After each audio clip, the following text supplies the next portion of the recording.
How are we this morning? Beautiful weekend, is it not? So just proud of you guys. Know the sun will still be out, hopefully, when we get out of church, and you will, for making the sacrifice you're making by being here. A couple of housekeeping things that I want to let you know about as we get going, and then we'll jump right into the continuation of part 3 of our God on the Surface series. The first one is this. We have 3 services now, so 9:30, 11, and 6. You guys, if you don't know, you're at the 11, so just if you're here for 9:30, you're late. 6, you're quite a bit early. But here's the reality for us. The way, and again, this is only our 3rd Sunday into this schedule, and so the way things are sort of tipping right now over the last couple of weeks, and I know this thing will play out. So, like, take last Sunday for instance. 50% of everyone that came last Sunday came to this service. About 30% came to our 9:30. About 20% came to 6 o'clock. And one of the things that we found is that the 11 o'clock tends to be, as we've proven again today, kind of that great optimal hour for people to come. And so here's what I want to say. If you're able to and think church at night would be fun, or you want to like do a sacrificial thing, or you want to sleep in on Sundays and enjoy all the sunshine. What we need is about 35 more people to make the shift from this service to 6 o'clock. Some of you can't do it, and so if, like, you don't have to get a permission slip to come to this service or anything like that. You don't have to pay extra when the bucket comes by later. Although, Tim, I got some plans. I got some great thoughts on this. But if you can, that would be really great, because what we believe, we're limited in our capacity here. So what we believe is that kind of as things, and last Sunday we were way over the 80% of room occupancy. So we're trying to constantly keep things moving and make sure that we open up space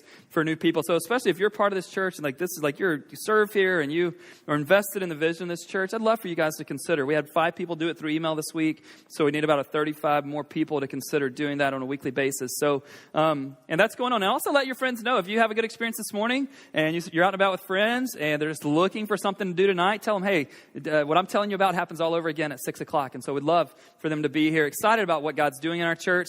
And here's another thing, part 2 of the housekeeping moment this morning is this. We've been asking ourselves as a staff, what can we create to get our entire church together? As we have moved to 3 services, it appears at times like there's 3, because there are like 3 different cultures, kind of the 9:30 crowd, like they're the ones that, they're prideful because they get up earlier than everybody else. And then there's the 11 o'clock crowd, and you're prideful just because you are. And the 6 o'clock, they kind of go, we're the sacrificial crowd, like we're the cool night crowd, and it's a little different vibe in here. So we're like, how can we get the whole thing together? And really, we're thinking through summer events and things like that. And then Thursday night, we received an email from the organizer, the leaders of the How Weird Festival that's coming at May 13th. They were super nice, but essentially in their super niceness, let us know that, hey, we have an event going on, and all the streets that surround your church will be shut down on May 13th. So they're like, Howard shut down, First is shut down, Second shut down, and even Tahama. Some of you, like the alley that many of you are afraid to go down on Sunday mornings, it's shut down as well. So we're like, hey, we're going to spin this as a positive. We found a thing that we're going to bring the whole church together with. Write this down, really important. May 13th, 11 o'clock. So 9:30's got a sacrifice. 6 o'clock does. You don't. All right. We're just helping you out. We're really going to you're going to be the comfortable group. 11 o'clock, May 13th, we will worship as one service, one church at the St. Regis Hotel ballroom. And so if you're like me, you've never stayed at a 5-star hotel, but this is as close as you're going to get to one. And here's what's really cool. All the time we talk to you as a church about, hey, let's leverage the gifts that God's given us. And so the guy who really runs the whole scene at the St. Regis Hotel is one of our leaders here at Epic. And we're not getting it for free, but he's used his position there to kind of get us a deal that's good enough for us to move forward on it. So 11 a.m., May 13th, St. Regis Hotel. It's Mother's Day. Bring your mom. It's a baby dedication day for us at the church. But it'll be really cool. It can hold over about 320 people, so it'll hold our entire church, at least where we are today, combined. And it'll be a really neat thing. So get the word out to your friends. We'll be emailing stuff out. We'll be announcing it in subsequent services. But it's only 3 weeks from today. And so mark that down. Be there. It's going to be a really cool thing. And the festival doesn't go that far down. It's on 3rd Street, just between Howard and Mission. So don't tell me, Ben, we have to go so much further now. You don't, all right? But you probably don't want to drive or park anywhere from 3rd over to the water on that day. So now that that's out of the way, let's get to the real deal. In my research this week, I found that it's estimated that around 100 billion people have ever been born in the history of the world. 100 billion. Now, if you walk the streets of San Francisco and you kind of feel small in the crowd of San Franciscans, just think about your place in history. Right? For those of you that are like, I'm pretty incredible, pretty important. There have been 100 billion of us, really around all the estimates that I trusted, that I did my research, depending on what you do with creationism and all kinds of things, but about 100 billion people have ever been born in the history of the world, somewhere around there, probably 80 to 110 billion people. Do you feel significant now? Like, I know there's been no one like you, and that's absolutely true. We'll get there in a little bit. And so 100 billion people, is it even possible that God really could have been or is or will be personally involved in the lives, in the creation, in the history, in the existence of 100 billion people? 100 billion people. You know, personal involvement is a pretty big deal in our society right now, if you don't think so. Just Monday through Friday, just walk the sidewalks around downtown, like kind of where we are. And there are all kinds of organizations and companies trying to get you personally involved in their thing, right? Have you guys seen this? Anybody seen this? Like, no, quit walking with your eyes closed. That's dangerous. So it's everywhere. So you've got the Red Cross, and you've got Greenpeace, and you've got Epic Church, and you've got all kinds of other organizations. My personal favorite that I like to get personally involved in is anytime I see the Nestle Quick chocolate milk van. That's a personal favorite. A couple of us on staff that like chocolate milk. And so what they're doing is they're wanting you to get personally involved, because here's what they think, and a lot of times it's a financial deal.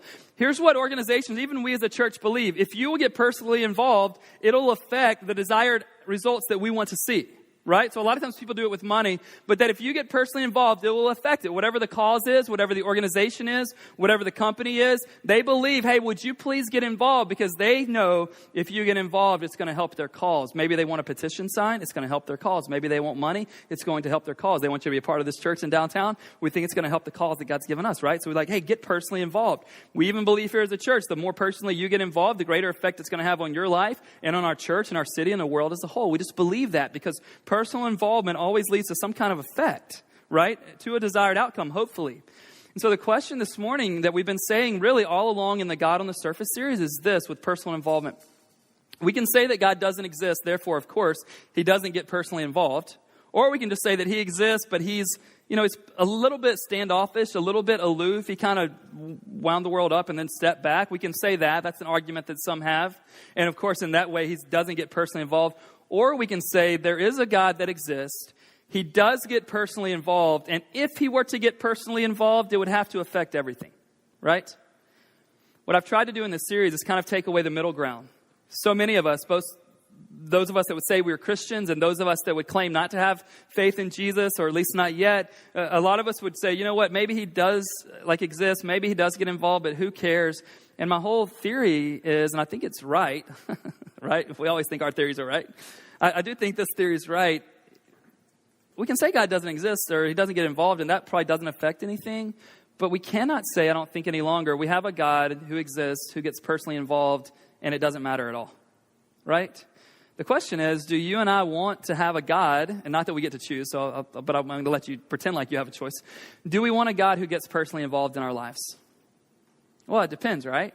So let's say that you're the person that's unemployed, and you don't have to raise your hand, all right? It's not like a job fair. But just say that you're the unemployed person. Do you want God to show up in the middle of that situation and do something about your unemployment?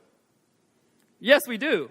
However, once God gives you the job, you're working for the company, you realize that to get bigger profits on the bottom line, you're going to have to do some things that are unethical. You're ready to move forward in that. Do you want God showing up in that too? Right? Let's say that you're praying to God for the woman or the man of your dreams, right? Some of you are doing this by name, and that's fine. Like, he knows them, all right? We believe he created them and can do whatever it takes to bring them to you. Like, even if there's this huge age gap or you think they don't notice you. I mean, you can ask God to get personally involved to do that. But then do we still want God to be that personally involved once we've made a commitment to that person and now we're tempted to run away from the commitment to that person? Do we still want him personally involved? Right? When it comes to our finances, when we realize we've made terrible investments or just we put a lot of money in a company or to some kind of risk adventure in business or otherwise, and all of a sudden we find ourselves lacking the money that we need, and we want money, and we realize that God can make a lot of things happen. Do we want him personally involved in that experience? I do, right? Like, if he can do something about my situation there, I want him. Then the question is, but when it comes to, okay, he's given us the money, do we want him personally involved in dictating what we should do with that money? We love to have it both ways, don't we? We love to treat him sort of like a genie, or maybe better, Santa Claus. Like, God, would you give me this? Would you give me this? But when I get it, I really want to make the decision what I do with it. Like, God, I want you personally involved when I'm desperate. But when I get back on my feet, God, when all is well, when I realize that I'm going to get the job, when I realize that I'm going to get the girl, when I realize I'm going to get the money, you can sort of keep your distance. All of us have done that. And yes, I'm talking about every single one of us. So don't be the person that wants to stand up in the room this morning and go, I've never done that. We've all done it. Every one of us, right? We love the privileges that certain things offer us in life, including God. We struggle sometimes with, we struggle sometimes with the responsibility that it demands of us. And here's the thing that I just want to say. If God is a God who gets personally involved, he can't just we can't just be the ones that pick and choose how and when he gets involved. Because again, if we did so, guess who's God? Not him, me and you. So here's what I want to do. I want to look at the end of Exodus chapter 2, the beginning of chapter 3. If you need a Bible this morning, raise your hands, and I'll let you guys, once you get one of those Bibles in your hand, we got right here on the third row in the middle. We got some over here to the side, right here on the end. We can pass those down to you. And if you're receiving one of those gift Bibles, our text is on page 30. If you don't have one of those Bibles, I'm in the same boat you are, except for the fact that I know where we're going this morning. So I've got it already marked. Exodus chapter 2. Exodus is the second book in the entire Bible. So the Old Testament chapter 2 comes right after Genesis. And we'll start in Exodus chapter 2, verses 23 through 25. And here's the big agenda for the day. I want us to look through what we're going to read and speculate about and contemplate and reflect on. I want us to look through the lens of, do we have a God that gets personally involved? And if he gets personally involved, what does that mean for us? And what could it mean really for our future individually, in our relationships, with our finances, with our church, with our city, with all of our decision making? What could it mean? So Exodus chapter 2, let me catch you up to speed so you know where we are when we begin reading. God has, as you may be familiar with, God has chosen a people for himself. God has chosen the nation of Israel to be his people. He has entered into covenant with them that he would be their God, and that's a really good thing. But then all of a sudden, they get enslaved in Egypt under Pharaoh's rule and reign. And not only are they enslaved in Egypt, but they're enslaved in Egypt, the Israelites are, they're enslaved in Egypt for 430 years. All right? So if you think you've had a bad week, just know that you've been in the situation that they're in, and their grandparents have been in that situation, and their great-great-great-grandparents. This has gone on for 400-plus years. And I want you to see what God does when it comes to personal involvement. Would you guys stand with me as we read Exodus chapter 2, verses 23 through 25? And I want you to, again, just to continue to look through that lens of God's personal involvement. Exodus chapter 2, verse 23, the scene is just what I've told you. That's the context. And it says, during those many days, the king of Egypt died, and the people of Israel groaned because of their slavery and cried out for help. Their cry for rescue from slavery came up to God, and God heard their groaning, and God remembered his covenant with Abraham, with Isaac, and with Jacob. God saw the people of Israel, and God knew. You guys can be seated. So, right off the bat, what you and I see in that text, and it leads to great questions for all of us, myself included. Right off the bat, you see God saying, I've heard your cry. It says at the end of 23, their cry for rescue from slavery came up to God. And that's a neat thing. But let's not just run ahead. We'll do that in a minute. The question I've got to ask, and maybe you're asking the same thing, why did it take God so incredibly long to hear? Why did it take God so long to get involved? Why did it take him so long to do something about their situation? Here's the answer, okay? I went to school for this, okay? Get ready. I don't know. And that will be my answer this time next week. And that will be my answer 10 years from now when I stand on the stage, if I'm privileged to. Why God does what he does, when God does what he does, how God does what he does, I do not know. You're like, well, that's great. That's the kind of pastor I want. The foolish one. Here's what I'm saying. I don't know. He doesn't have to answer to me, but I don't know. I've been in moments just like you have where you're going, man, what has taken so long? Why doesn't he do something? I remember this November, it'll be 10 years since my mom passed away. She was 46. I was 25 at the time. And I just remember going, what in the world? I didn't have any children at the time. God, my mom will never see my kids. What are you doing? I've got two siblings that have never been married. She'll never get to experience that with them. What is going on here? Do you know Why haven't you done something about it? And to be honest, and my wife knows this, just so you know before I tell you this, at the same time that my mother got cancer, Shauna's mom got cancer. And for whatever reason, God seemed to heal Shauna's mom, and she's been cancer-free, and that is great. But at the time, I was just real jealous. Like, what in the world?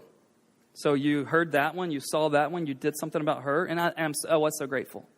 At the same time, I'm going, what's the deal, God?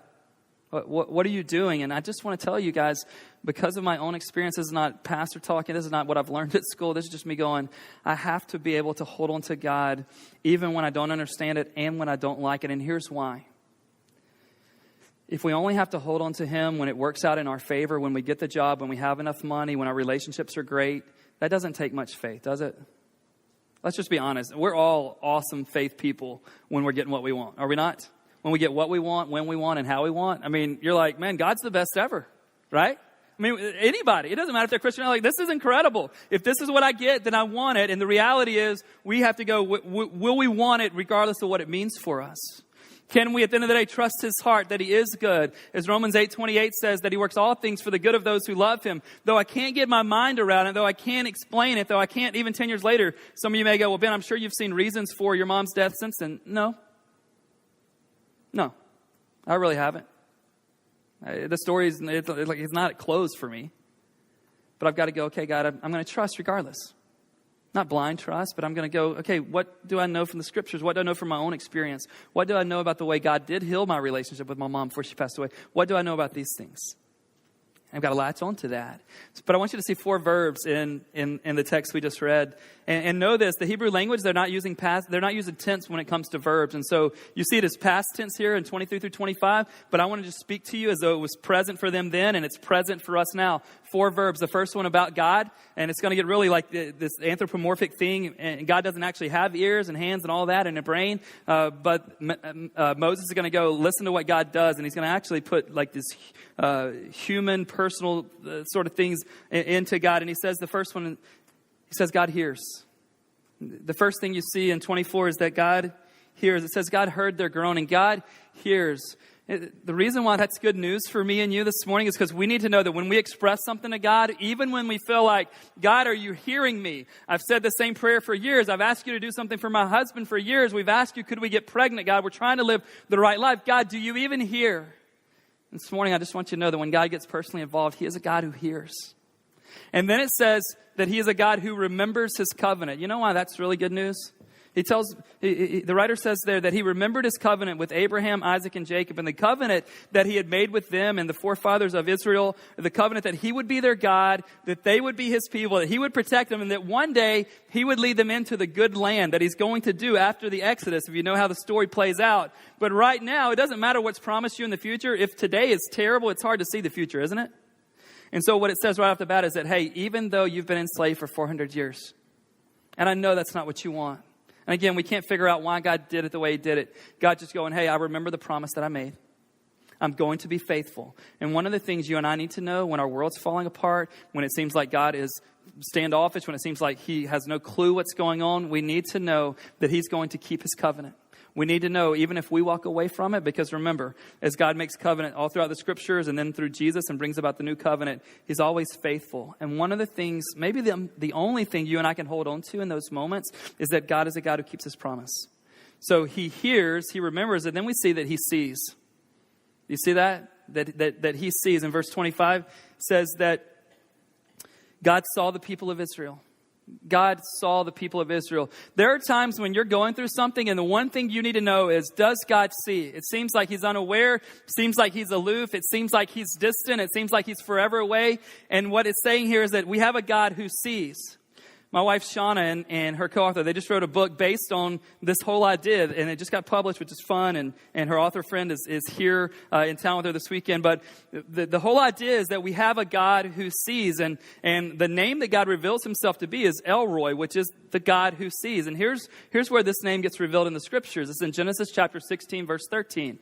If you guys know the situation, God has promised Abraham and Sarah that they would have a baby, and they're really, really old. And some of the pharmaceutical stuff we have invented now is not available back then. All right. But he's got a promise at hand. He's going to do something. And so Sarah gets impatient. She tells Abraham to go sleep with my maidservant Hagar. All right. She tells him that to sleep with, and then Hagar gets pregnant, which was Sarah's plan. But then when Hagar gets pregnant, Sarah doesn't like it. So I know it's different in the New Testament days, ladies, but in the Old Testament, women would ask for something, get it, and want something else. Crazy. I mean, just crazy. Like she goes, can I have this? Here it is. I hate it. And remember, Old Testament women we're talking about this morning. And she goes, and so that's what she does. And so Hagar, she's like, oh my gosh, this is terrible, because Sarah kicks her out of the family and of the relationships and out of the house. And she's got this baby Ishmael, and she's like, man, this is terrible. I cannot believe I did it. I can't believe they asked me to do it. Now they're treating me this way. And Genesis 16:13 says she begins to understand that our God is a God who sees. Elroy, a God who sees. And regardless of what you're in right now or what you'll find yourself in, because we'll all find ourselves in something this year, maybe even this week, regardless of what you're sitting in this morning, you need to know that though it seems like you might be unaware, God sees. And then what's the other verb that we see at the end of 25? And he knows. So he hears, he remembers, he sees, and he knows. Like he is not unaware what you're going through. He is not somehow missing the point. He's not seeing what all the rest of us are doing and has no clue what's going on with you. He knows. So when you go, Ben, no one knows how bad I want to get pregnant, or how bad I want to have an adoption, go for adoption, or how bad I want to start a new business, or how bad I want to see my kids come back into the family, or how bad I want my friendships to be restored. No one knows that. And this morning, God's going, I know. I hear. I remember my promise. I see, and I know. Do we have a God who gets personally involved? Yeah. As you get into chapter 3, it begins with the burning bush experience, right? Bush starts talking, it seems like. Moses is like, huh? And God says, Moses, take your sandals off. Don't come any closer. Take your sandals off, because the place where you're standing is holy ground. When God calls Moses by name, again, we can know a lot of people's name, different ways. But when God calls Moses' name, when someone would call another person by name, what that recognizes that there was an intimate knowledge of that other person. And so God says, Moses, take your shoes off. The place where you're standing is holy ground. And then I want you to see what happens. We'll just walk through a few things in 7 through 15. I'll read a few verses, make the point, and then we'll move on. So you get to verse 7. You see, the personal involvement of God. It says, then the Lord said, again, here are these things. I have surely seen, personal involvement, the affliction of my people who are in Egypt. I've heard, personal involvement, their cry because of their taskmasters. I know their sufferings. And this is a beautiful part. And I've come down to deliver them out of the hand of the Egyptians, to bring them up out of that land to a good and broad land, a land flowing with milk and honey. Right off the bat, you see divine intervention, do you not? So at the end of chapter 2, what it says is that God, finally the cries for the Israelites who were in Egypt, they were enslaved. The cry comes up to God. So it's coming up to God. And then you see this great personalization where it says in verse 7 and 8, God says, I have come down and I'm going to deliver. Divine intervention. Have you ever been at that place in your life? Have you ever been in a situation? Have you ever been facing something that if God didn't show up and take care of it, it was impossible for you to get the result you wanted? Seriously, have you ever been there? We have people in our church right now trying to get into certain schools, and if God doesn't show up, their GPA might not be the greatest in the world. If God doesn't show up, it's not going to happen. We have women in our church who are trying to get pregnant right now. If they're doing the right things, because I'm not the guy that would never go to the doctor. I'm not that guy. You'll never get that here. Do everything you can, but ask God to do what's impossible for you and doctors to do. And so for some of these women, we prayed for some this week, just said, hey, God, would you show up? Would you make it happen this time? And would you bring a healthy baby out of her womb? Have you ever been in a situation that if God doesn't get in the midst of it, if God doesn't intervene, if he doesn't act on your behalf, you're hopeless? Some of you are like, Ben, that's really scary. It is, but I've never been in a more exciting place. When we got word about kind of the history of churches that had started in the city of San Francisco and the success rate, I was kind of like, oh, crap. This is terrible. God, would you intervene? God, would you do what I can't make happen? God, would you bring a congregation? God, would you bring people? Could it be inspiring to their lives? Could it make a difference? God, would you use us to serve the city and then the world? God, would you do that? Because I can't make it happen. I need you to show up. I need you to act. I need you to intervene. And we have a God who gets personally involved. And then you get into verse 10. This is real fun because when God gets personally involved, sometimes he's going to ask you to get personally involved. And you're like, no, I'd rather just God do his thing, right? Look at verse 10.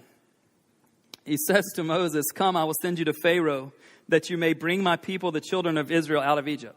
Now, if you're Moses, there's 600,000 men, so there's probably about 2 million people with the Israelite camp, right? So the chances of the math teacher picking you to do the problem are pretty slim, right? I mean, this is a good math class you want to be in. What are the chances of 2 million people being in our group and they're choosing me? I mean, I've got a better chance to win the Mega Millions. Not really. And some of you are like, oh, I thought so. Moses, there's 2 million of them. Just the men, 600,000 men. Chances are very, very slim for any of those individuals to be chosen. Because Moses is like the rest of them. God, would you please get involved? And then God's like, yeah, I'm going to get involved, and so are you. And Moses is like, Here's what Moses says. This is what we say a lot in verse 11. But Moses said to God, "Who am I that I should go to Pharaoh?" Here's what Moses is saying. "Do you know who Pharaoh is, God?" God's like, "Yeah, pain in my neck, but I know who he is." Moses is going, "And do you know who I am?" Moses is going, I do not have what it takes. I'm not strong enough. I'm not smart enough. And here's the reality. We say that it takes 21 days to form a habit, right? Well, imagine that you've been doing something and your people have been doing something for 430 years consecutively. It's hard to imagine there's a different future, right? I'm going to get up. They're going to tell me what to do early in the morning until late at night. I'm going to be putting bricks together.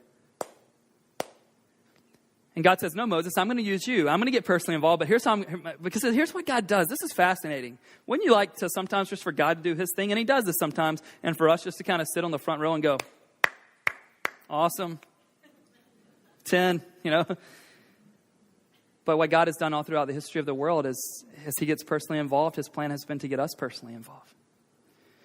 And personal involvement requests to Moses makes Moses say, "Who am I? Like, do I have what it takes? Can I make this happen? How can we succeed if I'm the guy? How can we win? Who am I?" And I think if God was on a talk show today, like he was the host, and Moses said, "Who am I?" Like Moses sitting over there, he's got his coffee cup. And sometimes how we would play it out in our society, like when Moses is like, "Well, who am I?" We can see God going, "Well, Moses, you've come a long way. Moses, you're pretty good. You're talented. You're better than average. I mean, you've got what it takes." But God doesn't answer any questions that Moses is asking about Moses. So here's this. Look at verse 11 and 12. I want you to see it. Moses says in verse 11, "Who am I that I can go and do this with Pharaoh?" God doesn't tell Moses who he is. Moses says, "Who am I?" God says, "I will be with you." It's pretty crazy, right? Do you have people in your life that you ask them a question, they answer a question, but it's not the one you asked them? Moses didn't say, "Hey, who's in this with me?" Moses said, "Who am I?" Stacked up against Pharaoh, who am I? Do I have what it takes? Absolutely not. And not even 2 million of us have been able to overcome this guy. I mean, even if we all got to go in this thing together, even if we had an army, we've not been able to get around him and his leaders. We don't have what it takes. Who am I? And God goes, "You know what, Moses? When that's the equation, you against Pharaoh, that's a great question to ask. But if you're familiar with the tipping point, what God is saying is that when I get into the equation, things tip the other way." And one of the things you need to know, perhaps God's put a dream on your heart. Perhaps God is leading you and your family to do something. Perhaps he's leading you to start a business that would make a big difference in our city and the world in some way or in his kingdom. And you're just going, "Man, who am I? I don't have experience with this. Who am I?" And what you need to know is that if God gets personally involved, who you are won't be all that significant of the part of the equation. Oh, you'll be a significant part. He'll want to use you. He'll want to do it through you. That's the way he operates throughout scriptures, throughout my life, throughout our church, throughout history. But when you go, "Hey, who am I? Do I have what it takes?" He goes, "Well, if I'm with you, yeah. Yeah, if I'm with you, yeah." And here's the deal. When God calls us into something that's beyond ourselves, and guess who can't get the credit for it? So he goes, "Hey, go do this thing that's impossible." Well, how can I? Well, because I'm going to be with you. I'm going to be with you. Psalm 127, 1 and 2. I want to give it to you again. We talk about this all the time as a church. I want it to be on the screen. Here's Psalm 127, verse 1 and 2. "Unless the Lord builds the house, those who build it labor in vain." Like it's pointless to try to do it yourself. "Unless the Lord watches over the city, the watchman stays awake in vain." Verse 2. "It is in vain that you rise up early and go late to rest, eating the bread of anxious toil, for he gives to his beloved sleep." You know what the psalmist is saying? If God doesn't get involved in the kind of things that are on his heart, you won't be able to do it by yourself. And here's the reality. If you and I don't want to get involved in things that take a great amount of faith and take God's activity and take his intervention, two things. You and I will either settle for status quo, or the missions that we live for will be really small ones that we're good enough for, equipped for on our own, and can control. And I just want to invite you to live something better than that. Now, can you remember a time, let's for those of you that have experienced some success in life, do you remember a time when you were real desperate and you were even humble? Like, remember that? And some of you never were, but remember some of us, like when we didn't have what it took? Do you remember your first job, how desperate you were just to get the interview? Do you remember it? Do you remember what your prayer time was like? And you remember how you rejoiced when they said $22,000 a year? You're like, this is awesome. Do you remember that? Do you remember? But seriously, in those moments we're like, God, I'm so desperate. I need something to break. I remember what it was like to honestly not know if one person would ever come to our church when we started it a year and 2 months ago. Like, you're like, Ben, you knew. No. And I still have the nightmare every morning that I get up here. Like I'm sitting on the front row talking to my staff. I'm like, man, is anybody here? Like, is anybody here? My confidence is shaking. But here's the reality for you and for me, even in this situation with the church. So in the beginning, there's a huge gap, right, for faith to exist. Of course, we say in here that doubt can fill that space too. But there's a huge gap. So I'm going, God, there's so much space between what's current and where I need to be. Would you fill the gap? You're going to have to show up. You're going to have to show off. You're going to have to intervene. You're going to have to act on our behalf. But guess what? Now we got 220, 230, 240, 250 people coming on a Sunday. So when I wake up every morning now, the gap's not very big for me to believe whether our church is going to exist right now. So I've got two choices: to go back to living a status quo life or figure out some way to pursue something that's going to expand the gap. Do you remember when you were desperate and the faith gap was huge? Do you remember? Remember when you started a business? You're like, oh boy, this is impossible. You saw God show up on your behalf. And now let's be honest, when you go to work every day, it doesn't take a whole lot of faith. Some of us need to be asking the question, what's the next faith gap? Some of you, God's been stirring on your heart to do something and it seems absurd. Do you know how crazy it was whenever Moses went back to the 2 million and said, hey, we're about to break out of this joint and I'm leading the way? Can you imagine that conversation? Do you know why? Let me show you how I know that's the sort of conversation that went down. Look up the rest of the text. In verse 13, Moses says to God, because he really wants to make sure he's clear. He's saying, God, if I come to the people of Israel and I say to them, the God of your fathers has sent me to you, they're going to ask some questions. They're going to ask, what have I been smoking? That's not in the text. No, I'm just ad-libbing a little bit. What have I been smoking? What was I diagnosed with, right? They're going to ask me this, God, what is his name? He says, what shall I say to them? And God says in verse 14, tell them this, I am who I am. Say this to the people of Israel, I am has sent me to you. When you launch into the thing that seems crazy, and I'm not saying go do something stupid, okay? Like, don't be like, oh, my pastor said go do something that took a lot of faith, so I went to Mount Everest. I can't run a mile, but I'm going to Everest, and just faith. You know, it's a huge gap. I'm going for it. It's fun to picture some of you doing that along with myself, so I'm going to get all of your, and I won't tell you who you are. So literally, they have to think he's delusional. They've been in the same plot of life like for 430 years. They know Moses is not the strongest leader. We know later on we're going to find out Moses has a speech issue. He stutters all the time. You don't want your representative, right? I mean, 2 million people. And so he goes, God, I need to tell them something. And God says, tell them this. Tell them I am who I am has sent you. Here's what God is saying in that. It's this really unique phrase in the Hebrew language. God's saying, I was who I was. I am who I am. I will be who I will be. What God is saying in that moment is that I'm self-existent. And here's why that's good news. That God's not inefficient in any way or insufficient in any way. The reason that's good news is that God is not, he's not dictated by any factors outside of himself, right? So he's kind of like me. He does not have bad hair day, right? I mean, he doesn't get up and go, oh, crap, it's cloudy out today and my emotions are sort of down. I don't know if I can perform well.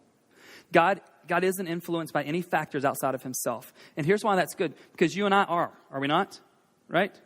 Some of you are like as happy as you've ever been. And you're like, I just got this new joy. No, it's the sun came out, right? For 4 days. And you're like, this is all. And you're like, oh, I'm a new person. And wait till Wednesday. You happy Wednesday, call me. Then we'll be like, oh, you are a new person. But God's not relying on anything outside himself. He doesn't need anyone to step in and help him out. That's why he's able to affect and influence us and our situation and our thing in any way that he sees fit. Pretty interesting, isn't it?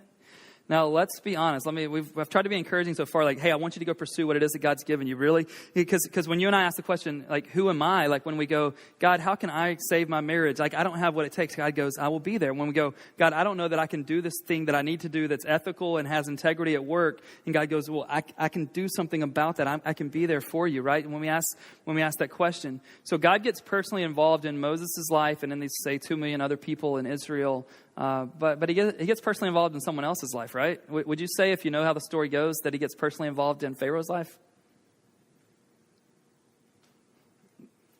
You don't want to be on that side. Anybody know how many plagues that he sends towards Pharaoh before he finally relents? 10. Come on. We got some scholars in here. 10. Do you know how personally involved God got with the last plague? It's what the Passover ended up coming out of.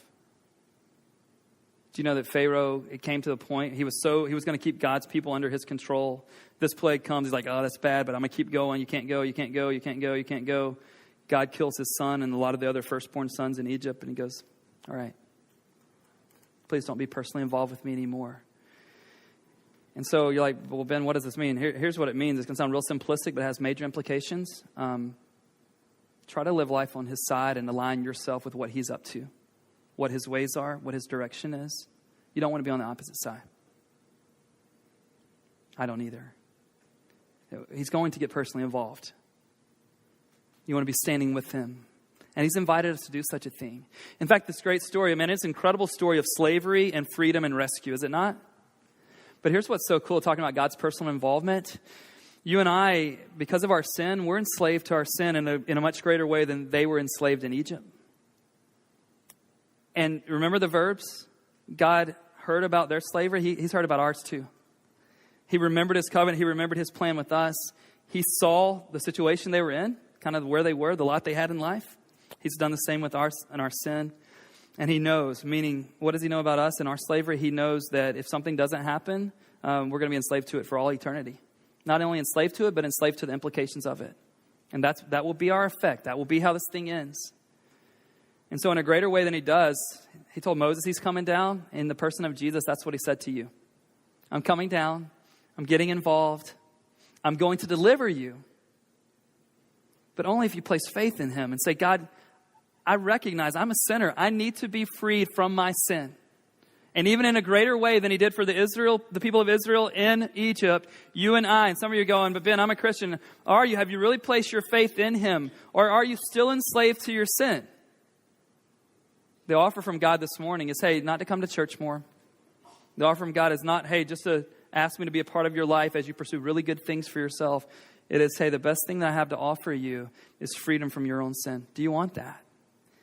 And what I want for our church, like what I want for me, what I want for our individuals, our families, for our church, for our city, for our world, is for us to become people who increasingly rely on God to show up and do things on our behalf that we can't do, right? That gets like it hits its peak place in the life of Jesus. Jesus doing something for us we can't do for ourselves.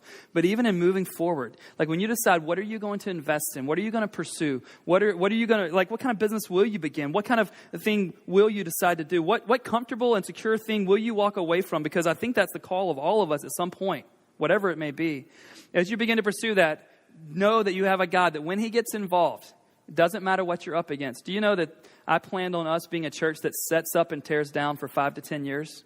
Out of all my research, all the church planters and church starters I called, we were just living with the expectation. You may go, Ben, you had little faith, and okay, all right.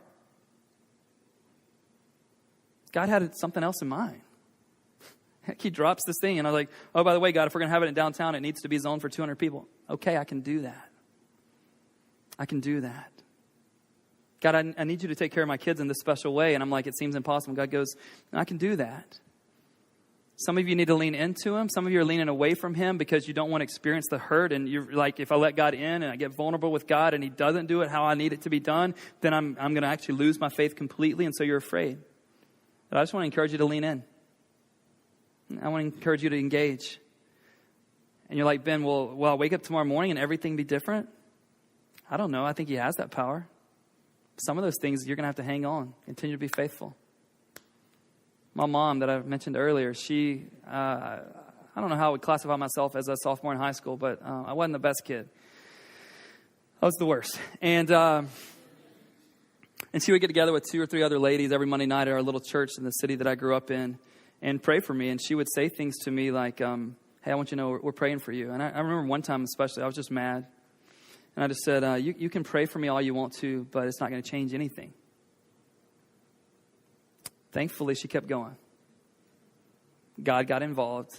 And I believe, not that that's the only reason, but I believe that has a lot to do with why I'm standing here this morning.